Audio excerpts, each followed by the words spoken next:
Welcome everybody, this is Chronik and Reggie and we're here to chat some gaming today. Reggie, how you doing, mate? I'm doing good, man. I'm feeling energetic, man. I just played a little bit of Gaiaris, and Nice. yeah, didn't do too well, but I feel good though. So That looked like a feel like tough as nails shoot 'em up though, mate. yeah, it doesn't hold your hand, man. It's kind of funny since I was streaming it. It was like when you play a game offline and you stream, it's the pressure is on, Yeah, because yeah. everybody's watching. You got to perform, and I didn't make it, but I did my best. So. You did better than I would have, mate. I realised that pressure of live streaming when I did my first live stream. I made the mistake of picking Metal Gear Solid, my favourite game, one of the games I'm best at, and I absolutely tanked it. It literally, in the first opening bit where you're just trying to scoot Right. around coming out of the water, I got caught like 5 times. I'm like, honestly, guys, I am good at this game. Dang, man, that's hilarious, man. I remember Awesome. trying to get used to that game back when it came out. That's such a great game, man. Oh, Oh, I could talk for hours about Metal Gear Solid, but yeah, maybe for another episode. So right. anyway, I thought something that's close to both our hearts, handheld gaming, isn't it? I know Yes. you're a huge handheld gaming fan, and I do know quite a bit about your story of how you got into handheld gaming. But I thought we'll kick it off, and just discuss how we got into handheld gaming in the first Um, place. I'll start here. I think my mom bought me a Game Boy Christmas of 1990, and I wasn't expecting it. Well, I think I was maybe. I can't remember, but I got it and I thought it was so cool. And the first thing I wanted to do was take it to school, which is Wow. just dumb. But that's how I was a kid, you know what I mean? Like, hey, look what Of I got. course you do, absolutely. I had that thing. Tetris came with it, and Tetris was such a good release for that system. It was Oh, really mate, that Tetris made the Game Boy, didn't it? I mean, the yeah. Game Boy's so much more than Tetris, but hmm Tetris is what made it at the beginning, definitely. Yeah, and for my first taste of like portable gaming, that was I had one more game with it was which was Turtles Fall of the Foot Clan.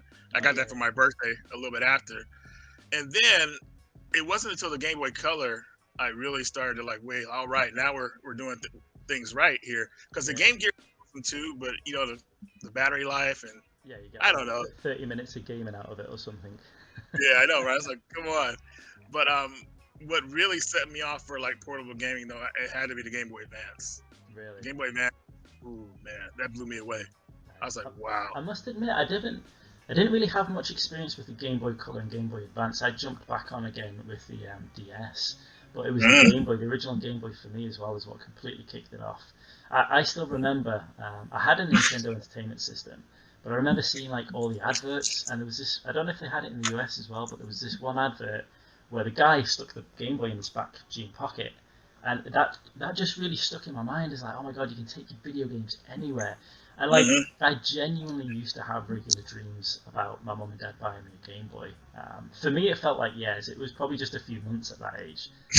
And I still remember we were in Greece visiting my grandparents one summer, and it was the night before we were due to fly back.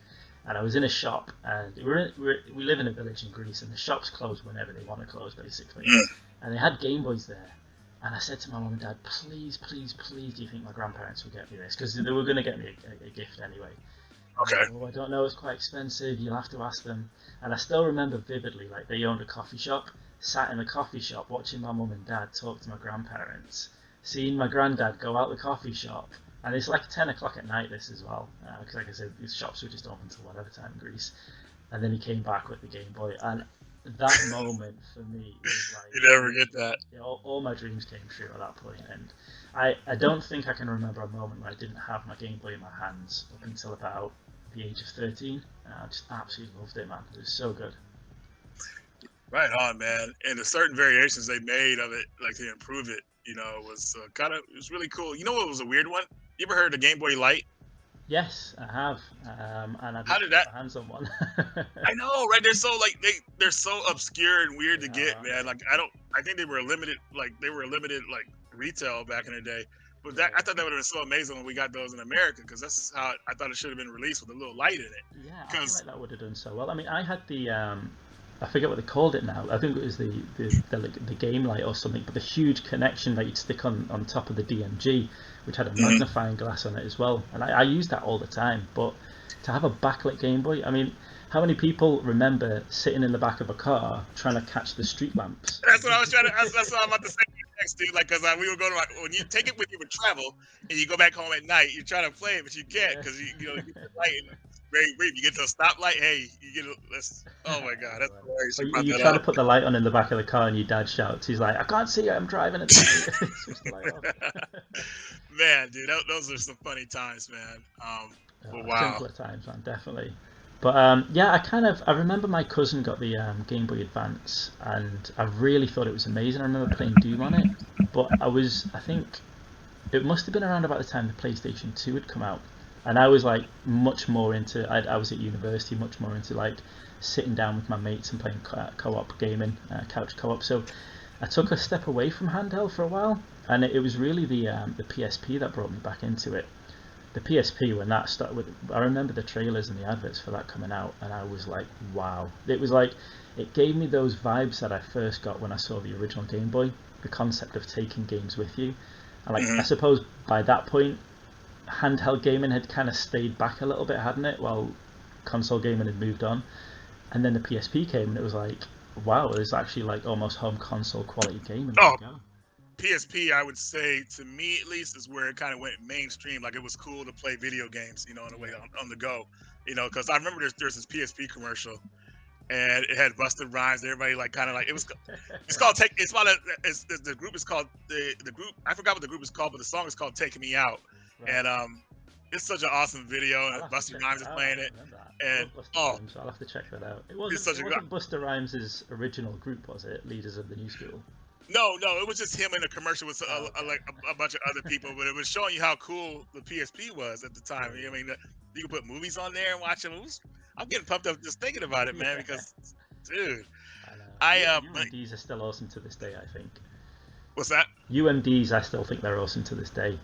I do too, man. They say they suck up battery life, but hey, that's all right. Yeah, It's exactly. fine. They look great. Absolutely, man. But yeah, it's like the PSP. For me, it was kind of like it did to handheld gaming what the PlayStation 1 did to console gaming. It brought it Mhm. to like it made it cool for adults, didn't it? Yeah, mainstream. Yeah, and people start thinking because video game. Here's the thing, man. When I was in school, I couldn't read no video magazine, man. Someone see me reading that nerd, like, Yeah, immediately, it was either to hide it, you know what I mean? But like like I said, when PlayStation came out and certain games came out that weren't all kiddie or whatnot, just people started looking at it more seriously, yeah, and I think that's what the PSP and the PlayStation 1 did, especially the PSP. I mean, seriously, I mean that thing was hip, man. You hmm got your headphone jack. You could listen to your music on there, watch movies, play video games. It was the ultimate portable system, it was so at good, that time. man. Absolutely And so yeah, and I pretty much have finished. Well, I won't say I finished up my PSP game collection because I'm the type of person that goes into like other territories, like imports and stuff like good. that. Yeah. So I'm more looking at UK stuff now for the Right. PSP. I just found out Are there's there a. any UK games you're trying to get a hold of? I just found out. Well, I just got one recently. Dragon Age. No, Dragon.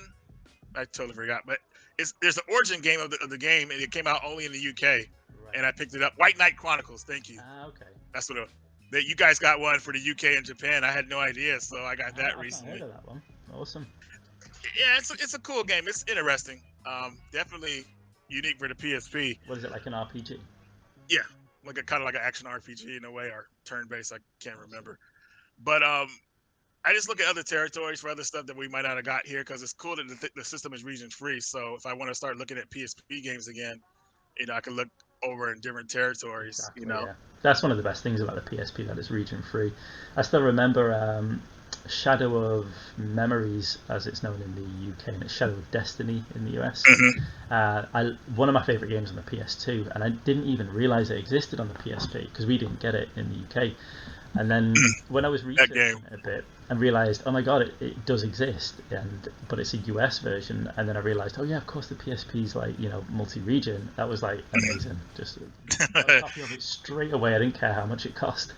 Did you get the good ending on that game? The best ending? You know what? I can't remember what ending I got. Dude, that game Because was such.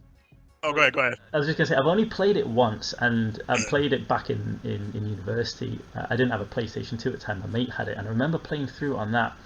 but I honestly can't remember what ending we got. I just remember enjoying it so much because it really reminded me of Silent Hill, but Mm. with obviously a less horror twist on it, but really like nice focus on the story, the alchemy, the time traveling in it was just, I love anything to do with time traveling, but I can't remember what ending I got, so that's good. Dude, At least I play it again. I remember. Well, I remember that game was such trial and error. I'm like, man, dude, can I do anything right? Like, you always have to get. Yeah, It seems like you always have to get killed first, or something to happen before you get it right. yeah, But I remember I finally beat the game, and I thought I got a good ending. Then something else weird happened. I was like, oh man, not again. And I didn't have the chance to play it because at the time I was playing it, I was in the military, and I right. think we were. That's what happened. We were actually around that time. I think we were dealing with a 9/11 situation, so we were on like Right. a threat com level. So we were locked down pretty much, and it's like doing like full guard pretty much. So it wasn't barely at the barracks where it was pretty much like an apartment building. Yeah. So like I was only there to sleep, and that's it. So, but that game, man, I always wanted to go back into it again. But So good. Did you play it on the PSP or the PS2? PS2, All right. Yeah. Awesome. yeah. Good stuff. So, which one would you say is your favorite handheld console? If you had to pick one, I know that's a hard question.